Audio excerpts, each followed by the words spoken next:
Ya, teman-teman, hari ini tanggal 2 bulan 1 di jam istirahat perdagangan ya. Kita akan jawab komen. Ini komentar yang sudah lama tapi baru dibahas ya. Maaf gitu ya. Ada yang menanyakan Mr. Pepe itu siapa gitu kan. Nah, teman-teman, kalau teman-teman yang sudah lama di bursa mungkin sudah tahu gitu ya siapa Mr. Pepe ya. Ini bagi teman-teman yang baru gabung ataupun baru masuk di bursa mungkin agak sedikit siapa gitu Mr. Pepe. Kalau Mr. Harry gitu kan, Mr. Bakri mungkin pada tahu gitu ya, grup Bakri Senarwas mungkin pada tahu gitu ya.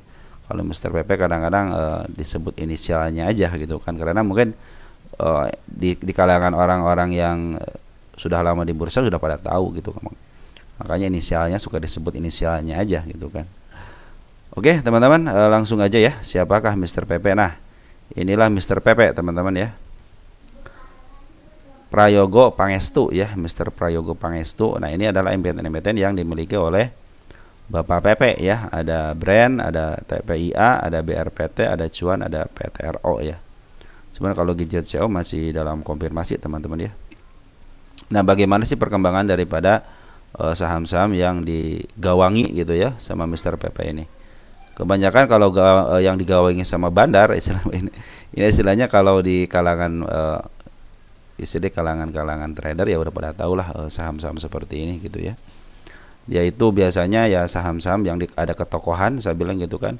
Di mana saham ada ketokohan, ada bandarnya pasti teman-teman ya. Mereka ingin memperlihatkan bagaimana perkembangan dari sebuah emitennya ya. Bahkan kita juga tidak tahu gitu kan usahanya di bidang apa aja. Yang penting ini ada ketokohan aja gitu. Mereka sudah pada tahu gitu ya. Setiap orang-orang yang listing di bursa dengan ada ketokohan biasanya suka melejit teman-teman ya. Oke teman-teman, kita cek deh bagaimana sih performa dari saham-saham yang dimiliki oleh Mr. Pepe ya. Yang pertama ada brand ya, brand kan yang terbaru ya.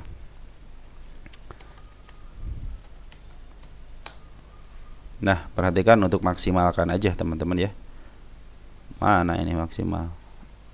Nah, perhatikan saham brand teman-teman. Dari mulai awal IPO teman-teman, dia cenderung terus menunjukkan harga terbaru teman-teman ya. Tahun berapa nih, 2024. Harga terbarunya kan sampai 11.250. Di sini juga ada di tahun sama 2024 bulan September juga naik lagi. Ini juga lagi mau menuju nih teman-teman, lagi menuju mau menuju puncaknya lagi ya. Diperkirakan memang seperti yang sudah istilahnya sudah ditapaki sama mereka bahwa setiap emiten yang ada ketokohan itu walaupun teman-teman nyangkut di harga di atas ya, kecenderungan dia akan kembali ke harga atas dan dia meningkatkan harga terbarunya biasa teman-teman ya. Seperti halnya saham ini gitu, saham apa namanya, saham brand ini kan dari mulai awal sampai tahun 2023 baru 1 tahun ini kan sudah menampaki lagi harga tertingginya, malahan 2 kali gitu kan di tahun 2024. Nah, kita cek untuk saham berikutnya ada TPIA ya.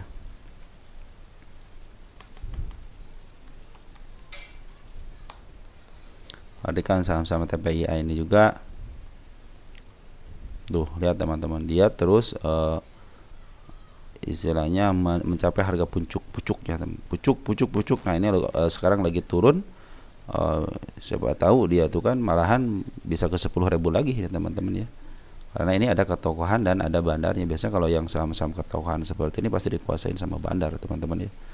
Terus lagi ada BRPT ya. Nah, BRPT kan sekarang lagi dimiliki BRPT. Ini BRPT juga sama teman-teman ya. Ini istilahnya dimiliki sama teman-teman juga banyak gitu ya yang di BRPT ini. Perhatikan BRPT ya.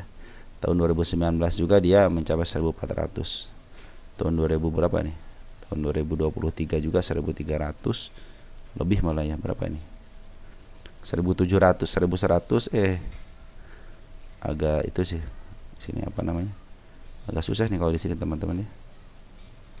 Tertinggi berapa? 1.000 berapa sih ini tertingginya? Nah, 1.700-an teman-teman ya. Jadi bisa jadi ini karena ada ketokohan suatu saat dia akan ke atas lagi 1.700 lagi gitu ya.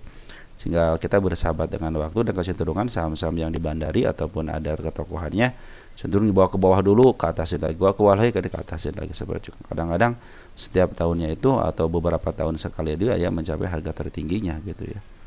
Saham cuan, coba lihat saham cuan teman-teman ya.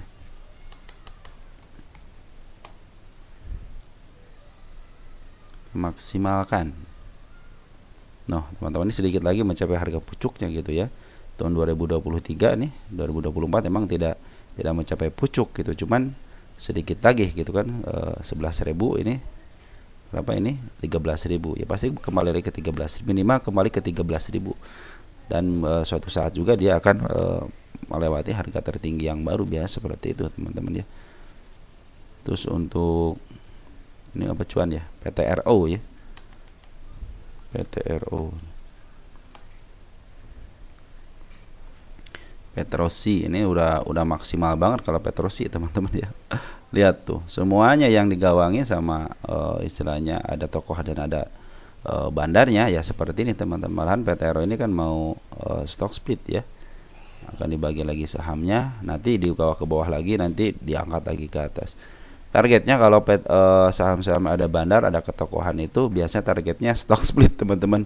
Bukan berapa tinggi, tapi dia akan setelah tidak laku lagi, malah sudah mau kemana lagi gitu. Akhirnya ya daripada istilahnya kemahalan lagi, jadi saham paling sultan, akhirnya dikebawahin lagi. Nanti pada beli lagi, nanti keatasin lagi jarak berapa puluh tahun gitu kan. Nanti biasanya dia stock split lagi. Seperti itulah teman-teman ya.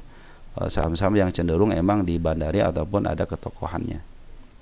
Nah, seperti jadi kalau saham-saham yang ada ketokohan teman-teman, biasanya sahamnya itu walaupun teman-teman nyangkut di atas pasti akan kembali ke atas teman-teman ya. Oke, teman-teman, mungkin sedikit ya ulasan tentang Mr. PP itu siapa ya. Inilah dia gitu ya, si Mr. PP ini. Mungkin teman-teman ada yang mau menambahkan, silahkan gitu. Kita di sini saya itu hanya memberikan garis besarnya aja. Kalau soal nanti istilahnya emiten-emitennya kita bahaslah teman-teman secara mandiri gitu ya. Yang penting teman-teman sudah tahu siapakah Mr. PP ini. Oke, teman-teman, segitu aja ya informasinya. Sekian dan terima kasih. Ciao.